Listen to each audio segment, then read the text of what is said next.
நன்றியை வாய்விட்டு கூறினேன்.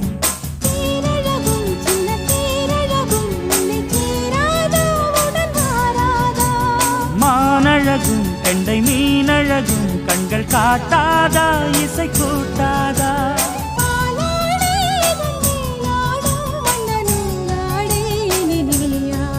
மலை கோயில் வாசலில் கார்த்திகை தீபம் நின்னுதே.